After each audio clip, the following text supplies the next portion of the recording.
할렐루야. 주님의 전에 나오신 여러분 모두를 주님의 이름으로 환영합니다. 여러분 말씀이면 충분합니다. 선포되는 이 말씀이 한 주간 여러분들의 삶의 어떤 문제도 능히 이기게 하는 능력의 말씀 되기를 축원합니다. 오늘 우리가 함께 나눌 말씀은 너무도 잘 아는 말씀이죠. 근데 여러분, 이 말씀은 우리에게 단순히 착하게 살아라 이런 이야기를 하는 말씀이 아니에요. 이 말씀은 오늘 우리의 영적 상태를 비춰주는 거울이 됩니다. 그래서 말씀은 우리에게 묻고 있어요. 나는 말씀을 아는 사람인가? 아니면 살아내는 사람인가? 나는 사랑에 대해서 말하는 사람인가? 아니면 정말로 사랑하는 사람인가? 오늘 이 질문을 붙잡고 우리 함께 말씀의 자리로 나아가 보도록 하겠습니다. 먼저 25절 말씀을 봅니다. 어떤 율법교사가 일어나 예수를 시험하여 이르되, 선생님, 내가 무엇을 하여야 영생을 얻으리까? 아멘. 오늘 본문에는 율법교사 한 사람이 등장합니다. 율법교사는요, 누구보다 율법에 있어 해박한 사람입니다. 율법을 가르치는 사람이었습니다. 그런데 그가 예수님을 시험하려고 질문하고 있어요. 내가 무엇을 하여야 영생을 얻으리까? 여러분, 그의 질문을 잘 보세요. 그의 질문은 그의 신앙이 어떠한지, 그가 신앙을 어떻게 이해하고 있는지를 고스란히 드러내고 있거든요. 그는 영생을 하나님이 우리에게 주시는 은혜, 선물이라고 이해하지 않았습니다. 그는 노력을 통해서 얻어내는 결과가 영생이라고 생각했습니다. 영생을 노력해서, 그리고 자격을 갖추어서 획득하는 것 정도로 생각하고 있었다는 것이죠. 그런데 여러분, 우리도 은근히 그와 같은 생각을 하면서 신앙생활하고 있지는 않습니까? 내가 더 열심히 해야 하나님께서 인정해 주실 것 같고, 내가 더 잘해야 천국에 갈 수 있다고 생각하는 것은 아닌가요? 물론 여러분, 신앙생활에서 열심은 너무 귀하죠. 열심은 꼭 필요합니다. 여러분, 신앙에 열심을 내시기를 축원합니다. 그런데 성경이 말하는 영생은 내가 열심을 내어서 성취하는 것이 아니라 하나님께서 은혜 베풀어 주셔서 우리에게 선물로 주시는 것이라는 겁니다. 내가 무엇을 했기 때문에 얻어내는 것이 아니라 하나님이 나를 사랑하시기 때문에 내게 주시는 거예요. 그러므로 우리의 신앙에는 어떠한 공로도 있을 수 없습니다. 우리의 신앙에는 오직 주님께서 베푸시는 은혜에 대한 감사와 감격만 있을 뿐인 것이죠. 자, 예수님은 율법교사의 질문에 곧바로 대답하지 않으시고 오히려 그에게 다시 질문하고 계세요. 26절입니다. 예수께서 이르시되, 율법에 무엇이라 기록되었으며 내가 어떻게 읽느냐? 아멘. 자, 예수님은 지금 그에게 두 가지 질문을 하고 계신 거예요. 율법에 무엇이라 기록되었느냐? 그리고 너는 그것을 어떻게 읽느냐? 여러분, 여기서 어떻게 읽느냐라고 하는 이 말은요, 너는 말씀을 어떻게 대하고 있느냐? 너는 들은 말씀을 어떻게 살아가고 있느냐라고 하는 물음입니다. 왜냐하면 말씀은 들음으로 완성되지 않거든요. 말씀은 안다고 끝나는 것이 아니라 그것을 삶의 자리로 녹여낼 때 그것이 비로소 나의 말씀이 되는 겁니다. 여러분, 우리가 신앙생활하면서 종종 착각하는 게 있어요. 말씀을 많이 아는 게 내 믿음이 깊은 거라고, 말씀을 많이 알기에 내가 그렇게 살아가고 있다고 착각하는 경우가 있어요. 그러나 말씀을 많이 아는 것과 그 말씀을 살아내는 것은 분리해서 생각해야 하는 전혀 다른 차원의 이야기라고 하는 것이죠. 자, 우리 27절의 말씀을 봅니다. 대답하여 이르되, 내 마음을 다하며 목숨을 다하며 힘을 다하며 뜻을 다하여 주 너의 하나님을 사랑하고 또한 내 이웃을 내 자신같이 사랑하라 하였나이다. 아멘. 율법에 무엇이라고 기록되었느냐라는 예수님의 질문에 율법교사가 100% 정답을 말하고 있어요. 흠잡을 거 없는 완벽한 대답. 율법의 핵심인 하나님 사랑과 이웃 사랑은 그는 정확하게 짚어서 대답하죠. 그런데 예수님이 그에게 몇 가지 질문을 하셨다고 했어요? 2가지 질문을 하셨다고 했는데, 첫 번째 질문에는 완벽한 대답을 내놓은 그가 2번째 질문은 어물쩡 넘어가려고 합니다. 2번째 질문은 대답하지 않아요. 왜요? 아는 것을 이야기하는 것은 쉽죠. 그런데 그것을 내 삶과 연결해서 살아가는 것은 어렵습니다. 여러분, 어렵지만 그 말씀을 듣고 말씀을 기준으로 생각하고 말씀을 기준으로 말하고 말씀을 기준으로 선택해 나갈 때 비로소 그 말씀이 나의 말씀이 되는 줄 믿으시기 바랍니다. 그래서 우리가 날마다 큐티해야 하는 이유가 바로 여기 있어요. 여러분, 큐티를 통해서 날마다 말씀 앞으로 나아가는 겁니다. 말씀의 거울 앞에 나의 영적인 모습을 비춰보는 거예요. 그리고 말씀이 이끄는 대로 한 걸음 한 걸음 두렵지만 순종해 보는 겁니다. 그때 우리는 이전과는 전혀 다른 믿음의 길을 걸어가게 될 줄로 믿습니다. 갇혀져 있던 말씀이 여전히 살아서 내 삶 속에 역사하는 것을 보게 될 줄로 믿습니다. 자, 우리 28절 말씀을 봅니다. 예수께서 이르시되 내 대답이 옳도다. 이를 행하라. 그러면 살리라 하시니. 아멘. 예수님께서 옳다 말씀하셨어요. 그러면 무엇이 옳다는 거죠? 그의 대답이 옳다는 겁니다. 자, 보세요. 예수님은 그에게 그가 옳다고 말씀하지 않으시고 그의 대답이 옳다고 말씀하셨어요. 여러분, 옳은 말은 누구나가 다 할 수 있어요. 그러나 정말 중요한 것은 옳은 그 말이 나의 삶이 되고 있느냐 하는 겁니다. 그래서 예수님께서 이어서 그에게 말씀하시죠. 이를 행하라. 그러면 살리라. 우리 따라해 보겠습니다. 행하라. 살리라. 다시 한번 행하라. 살리라. 여러분, 말씀을 행할 때 여러분의 영이 살아나게 될 줄로 믿습니다. 거기에 생명이 있다는 겁니다. 신앙은 나의 열심으로 이뤄내는 게 아니에요. 말씀이 이끄는 대로 걸어갈 때 말씀이 능력되고 말씀이 우리의 삶에 생명이 됩니다. 자, 우리 29절 말씀을 봅니다. 그 사람이 자기를 옳게 보이려고 예수께 여짜오되 그러면 내 이웃이 누구니까? 아멘. 율법교사는 자기를 옳게 보이려고 다시 질문합니다. 여러분, 율법교사가 볼 때 지금 상황이 내 뜻대로 전개되지 않거든요. 그래서 그는 말씀대로 살지 못하는 자기 자신을 숨기려고 급하게 다른 질문을 내놓는데 그게 뭐예요? 그러면 내 이웃이 누구니까? 그의 질문에는 이런 대답이 포함되어 있어요. 예수님, 저는 하나님을 사랑합니다. 저는 이웃도 사랑해요. 그런데 그의 질문이 참 묘하죠. 그러면 내 이웃이 누구니까? 그는 이웃의 범위를 정하려고 해요. 그에게 있어서는 모든 사람이 이웃이 될 수 없습니다. 그는 사랑의 경계선을 긋고 있습니다. 긍휼의 조건을 달고 있어요. 그 경계선 안에 들어오는 사람만 사랑하겠다는 거예요. 조건에 부합하는 사람만 긍휼히 여기겠다고 말하는 것이죠. 자, 이제 예수님께서 율법교사를 향해 비유의 말씀을 들려주시는데 우리가 잘 알고 있는 선한 사마리아인의 비유입니다. 자, 우리 30절 말씀을 봅니다.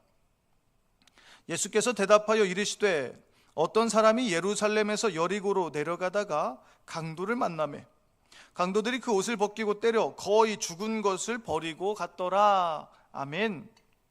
어떤 사람이 예루살렘에서 여리고로 내려가다가 강도를 만났습니다. 강도들은 그의 재산만 빼앗은 것이 아니었어요. 그의 옷을 벗기고 그를 무자비하게 때려서 거의 죽게 만들었고 그런 채로 길에 버리고 도망갔습니다. 예루살렘은 해발 800m 정도 되는 고지대에 위치해 있었어요. 그리고 여리고는 해수면 아래에 그 마을이 위치해 있죠. 그래서 이 예루살렘과 여리고 사이의 지대의 차이가 한 1km 정도 난다고 합니다. 그러니까 여러분, 예루살렘 고지대에서 저지대 여리고까지 가려면 그 길이 급격한 경사진 도로였을 것이고, 굽이진 골짜기와 바위 지형이 그곳에 많이 있었기 때문에 그곳은 종종 강도들이 출몰하는 곳, 여행자들의 것을 약탈하는 곳으로 유명했다고 합니다. 지금 거기에 이름도 신분도 알 수 없는 한 사람이 강도 만나 쓰러져 있습니다. 31절에서 32절의 말씀을 봅니다. 마침 한 제사장이 그 길로 내려가다가 그를 보고 피하여 지나가고, 또 이와 같이 한 레위인도 그곳에 이르러 그를 보고 피하여 지나가되. 아멘. 여기서 성경은 마침이라고 말합니다. 마침 한 제사장이 그 길을 지나갔습니다. 마침 한 레위인도 그곳을 지나갑니다. 저는 이 마침이라고 하는 표현을 보면서 룻기의 한 장면이 생각났습니다. 룻은 시어머니를 따라서 돌아온 이후에 베들레헴에서 먹을 것이 없게 되자 추수를 위해서 이삭을 주우러 밭으로 나갑니다. 그런데 우연하게 룻이 당도한 곳이 보아스의 밭이었죠. 이것은 룻이 계산한 게 아니었습니다. 룻이 의도한 것도 아니었어요. 그러나 나중에 돌아보니 하나님께서 룻의 걸음을 인도하고 계셨다는 사실을 알게 되었죠. 그렇다면 오늘 본문의 이 마침도 단순히 우연으로 볼 수 없지 않겠습니까? 제사장과 레위인은 우연히 그곳을 지나가다가 우연히 강도 만난 사람을 보았다고 생각했을지 모르지만, 사실 그들에게 있어서 마침, 그들에게 있어서 그 시간은 그들의 믿음이 드러나는 자리였던 것이죠. 그들은 분명 강도 만난 사람을 보았습니다. 그러나 보고도 피하여 지나갑니다. 여러분, 하나님께서 여러분의 걸음을 인도하고 계심을 믿으십니까? 한 주간 여러분이 거하는 그 자리가 우연히 당도한 자리가 아니라 하나님이 여러분들을 그곳으로 인도하셨다는 사실을 믿는 믿음 가지고 그곳에서 여러분들에게 주신 믿음을 발휘하시기 바랍니다.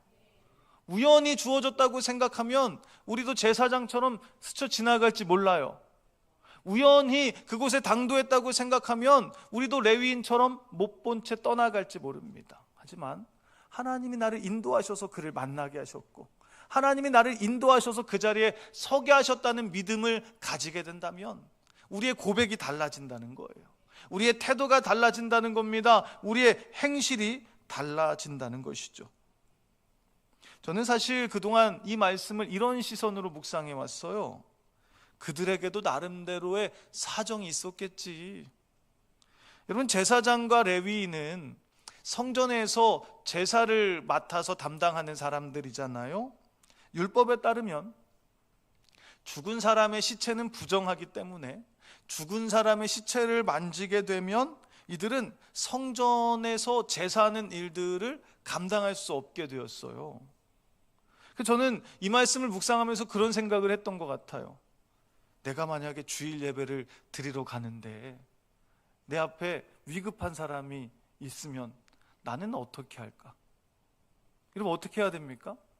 당연히 도와야 되겠다고 생각하시겠지만 한편으로 내가 그 사람을 돕는 사이에 이래저래 시간이 허비되어서 예배를 놓치게 되면 여러분, 주일 오셔서 예배를 못 드리고 가게 되는 그 상황은 어떻게 이해를 하시겠습니까? 그런데 여러분, 저는 이 말씀을 자세히 묵상하는데 이전에 발견되지 않았던, 이전에 눈에 보이지 않았던 표현 하나가 제 눈에 들어왔어요. 그것은 바로 그 길로 내려가다가입니다. 그들은 예루살렘에서 여리고로 내려가는 길이었습니다. 예루살렘에는 성전이 있죠. 그러니까 이 말은 그들은 이미 제사를 마치고 돌아오는 길이었다는 겁니다. 그렇다면 우리는 한 가지 질문을 던질 수 있게 되겠죠. 과연 그들이 하나님 앞에 드린 제사는 온전한 제사였을까요? 여러분, 예배의 성공은 예배의 자리에서 확인되지 않습니다. 예배의 성공은 예배를 마치고 돌아가는 그 자리, 그 길에서 확인된다는 겁니다. 아무도 보지 않는 그곳에서 우리의 영적인 실체가 드러나기 마련입니다. 그때 우리는 비로소 내가 말씀을 듣고 흘려보냈는지, 아니면 그 말씀에 붙잡혀서 그 말씀대로 살아가고 있는지를 확인하게 되죠. 여러분, 돌아가는 길에서, 그리고 한 주 여러분들의 삶의 자리에서 여전히 하나님이 기뻐하시는 예배자로 사시기를 축원합니다.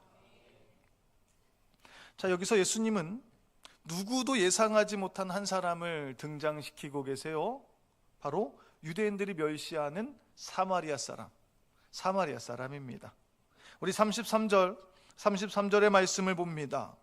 어떤 사마리아 사람은 여행하는 중 거기 이르러 그를 보고 불쌍히 여겨. 아멘. 앞서 제사장도 그를 보았습니다. 레위인도 그를 보았습니다. 그리고 사마리아인 역시 그를 보았죠. 그런데 결정적인 차이가 있었는데, 제사장과 레위인은 그를 보고도 피하여 지나갔다면 사마리아 사람은 그를 보고 불쌍히 여겼습니다. 중요한 것은 보았다는 게 아니에요. 중요한 것은 어떻게 보았느냐입니다. 제사장과 레위인은요, 그를 피해야 할 존재로 보았습니다. 그런데 사마리아 사람은 그를 긍휼의 눈으로 보았습니다. 그의 처지를 보았고, 그의 아픔을 보았고, 죽어가는 그의 생명을 보았습니다. 이 장면을 묵상하는데 사도행전 3장 4절의 말씀이 떠올랐습니다.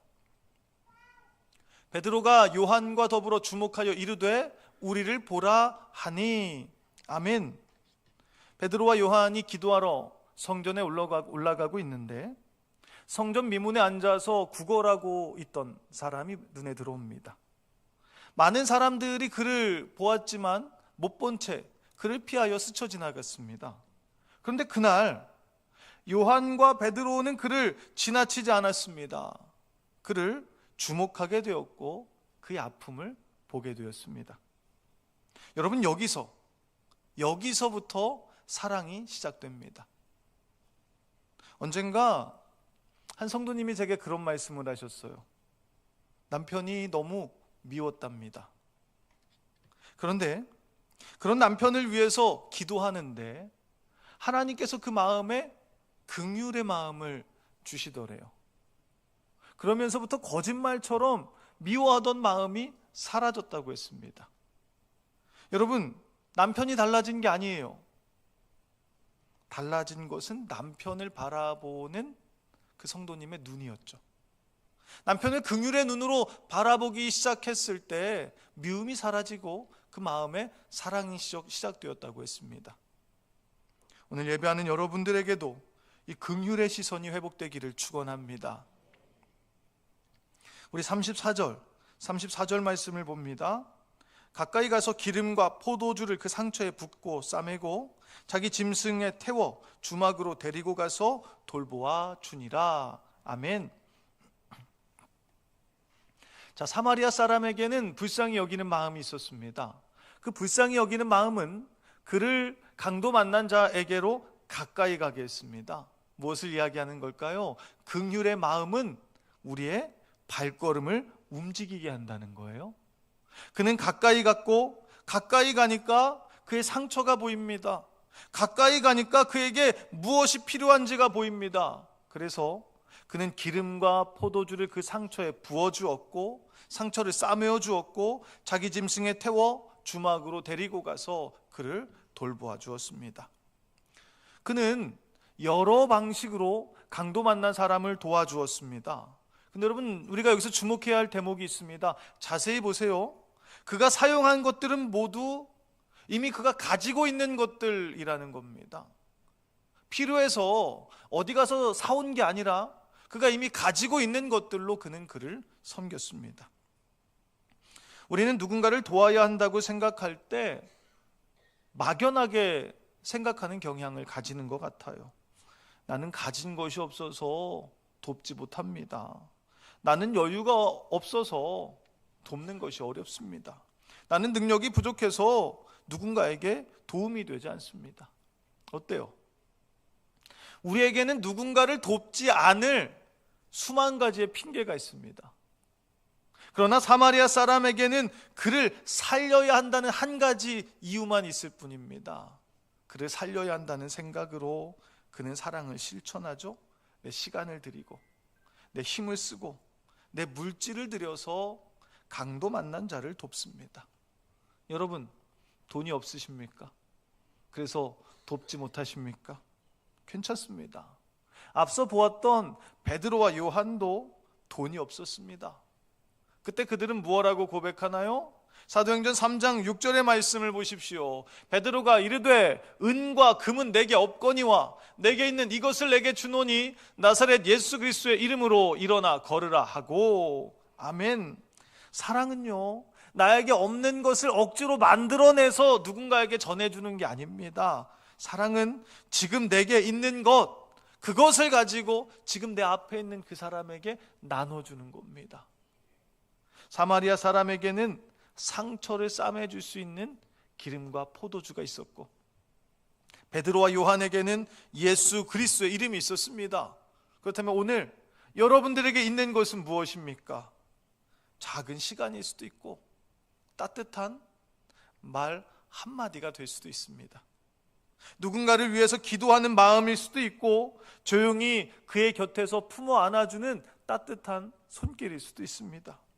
여러분, 그것으로 가까이 가서, 여러분에게 있는 그것으로 가까이 가서 주님의 사랑을 흘려보내시기를 축원합니다.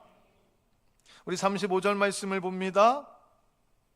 그 이튿날 그가 주막 주인에게 데나리온 2를 내어주며 이르되 이 사람을 돌보아 주라. 비용이 더 들면 내가 돌아올 때에 갚으리라 하였으니. 아멘. 사마리아 사람의 사랑은 거기서 끝나지 않습니다. 그는 주인에게 2 데나리온을 맡기죠. 그리고 비용이 더 들면 나중에 돌아와서 갚겠다 이야기합니다. 당시 여관의 하루치 이용 비용은 12분의 1 데나리온이었다고 말합니다. 그러니까 2 데나리온은 그 강도 만난 자가 20일도 넘게 그 여관에 체류할 수 있는 비용이 되었던 것이죠. 사마리아 사람은 그가 충분히 회복되도록 그에게 돌봄의 시간을 마련해 주었습니다. 자, 보세요. 이미 2 데나리온을 맡기기도 전에 이미 사마리아 사람의 사랑은 충분해 보입니다. 가까이 와 주었고요, 상처를 싸매 주었고, 자기 짐승에 태워 주막까지 데려가 돌보아 주었잖아요. 여기까지만 해도 정말 대단한 겁니다. 그런데 사마리아 사람의 사랑은 거기서 멈추지 않습니다. 한 걸음 더 나아가죠.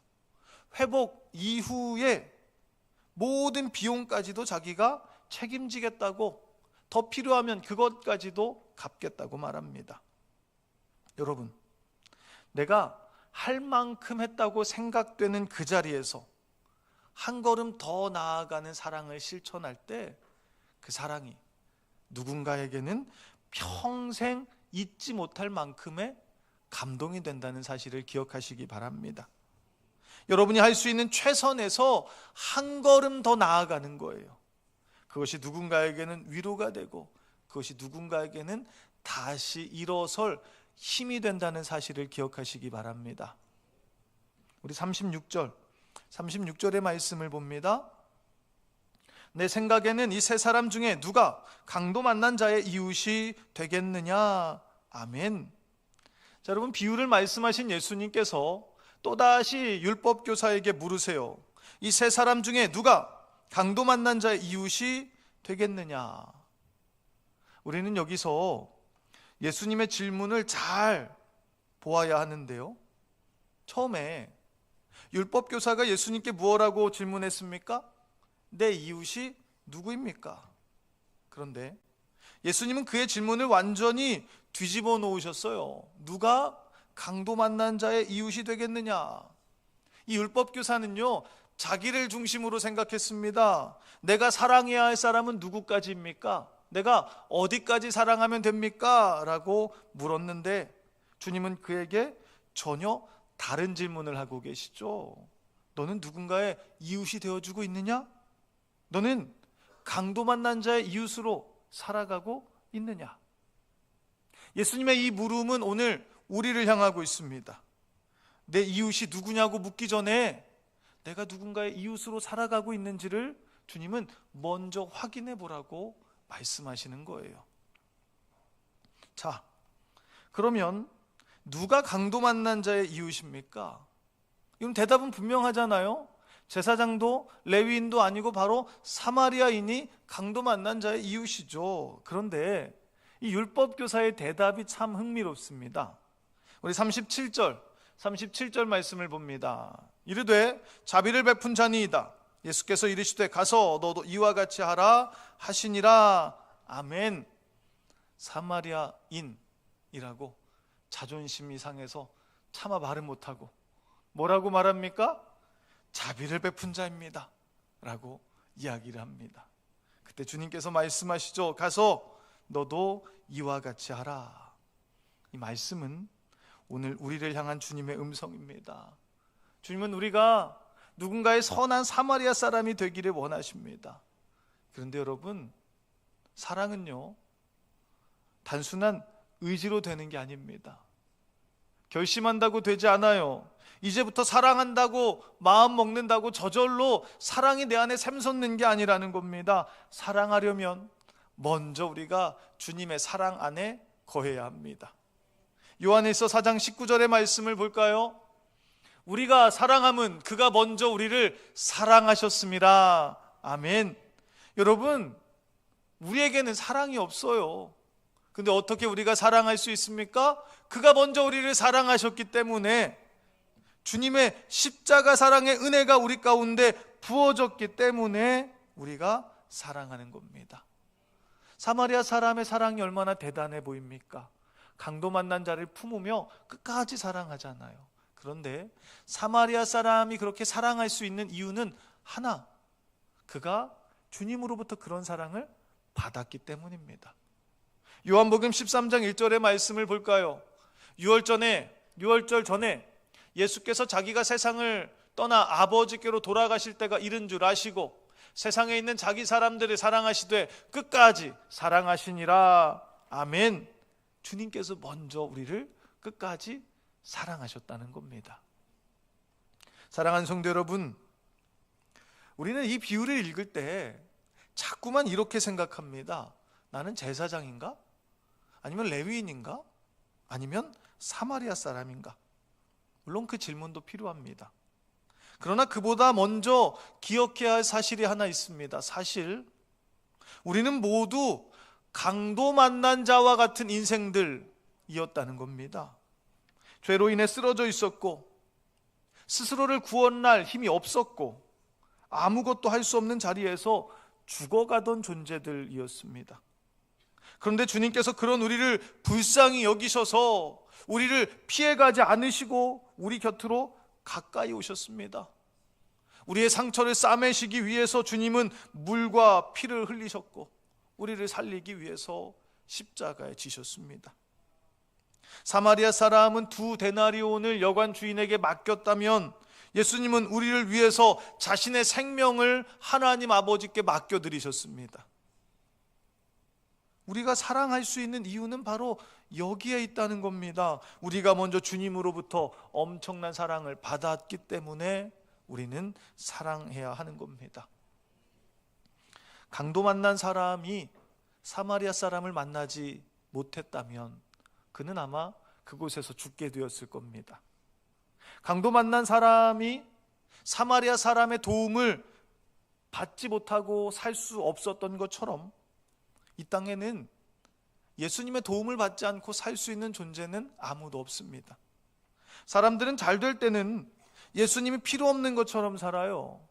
예수님과 상관없다고 생각해요. 그러나 인생의 깊은 상처 앞에 서보면 우리에게 주님이 필요하다는 사실을 알게 됩니다. 그 주님께서 강도 만난 자와 같았던 우리를 향해서 말씀하고 계세요. 가서 너도 이와 같이 하라.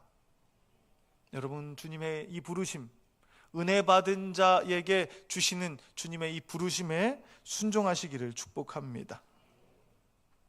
여러분이 이 말씀을 듣고 은혜를 받아서 그래, 누군가를 도와야겠다, 누군가에게 그 사랑을 흘려보내야 되겠다 하는 믿음의 결단들을 하셨죠?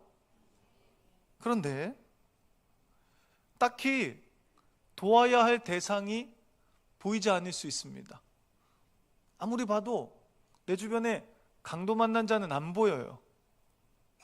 여러분, 누군가가 길에 쓰러져 있어야만 이웃사랑을 실천할 수 있는 것은 아니죠.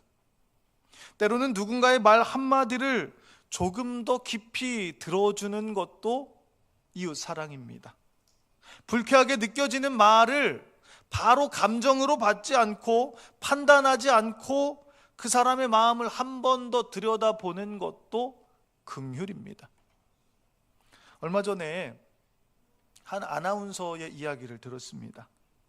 택시를 탔는데 기사님이 갑자기 묻더랍니다. 아가씨, 결혼하셨어요? 초면에 들으면 불쾌할 수도 있는 질문이었습니다. 근데 그분은 바로 감정으로 반응하지 않고 이렇게 물었답니다. 왜요, 기사님? 어떤 게 궁금하세요? 그랬더니 기사님이 이번 주 토요일에 딸이 결혼하는데 신부 입장할 때 어떻게 하면 좋을지 묻고 싶었다는 겁니다. 그래서 한 번 더 물었답니다. 자녀의 첫 번째 결혼인가 봐요. 많이 긴장되세요? 그랬더니 기사님이 속마음을 꺼내놓았습니다. 너무 긴장돼서 딸에게 너희끼리 입장하라고 했는데 딸은 끝까지 아빠와 함께 들어가고 싶다고 이야기했다는 겁니다. 그냥 지나쳤으면 불쾌함으로 끝났을 대화입니다. 그런데 한 번 더 물어보고 한 걸음 더 그에게 가까이 들어갔더니 그 안에 아버지의 떨림과 아버지의 사랑을 발견할 수 있었던 거죠. 여러분, 이것이 긍휼의 눈입니다.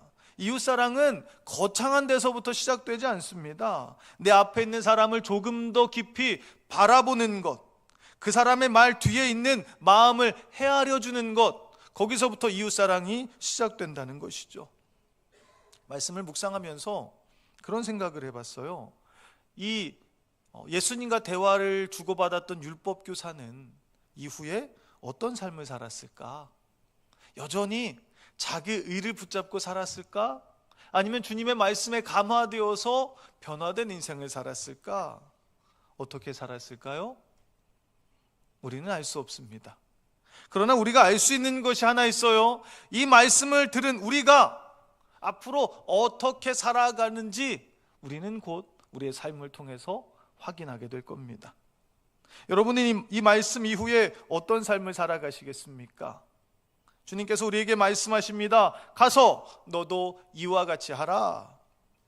이번 한 주 주님께서 우리 눈의 긍휼을 회복시켜 주시고 우리의 발걸음을 사랑의 자리로 이끄셔서 우리를 통해 누군가가 하나님의 따뜻한 은혜의 손길을 경험하게 되기를 주님의 이름으로 간절히 축원합니다. 기도하겠습니다.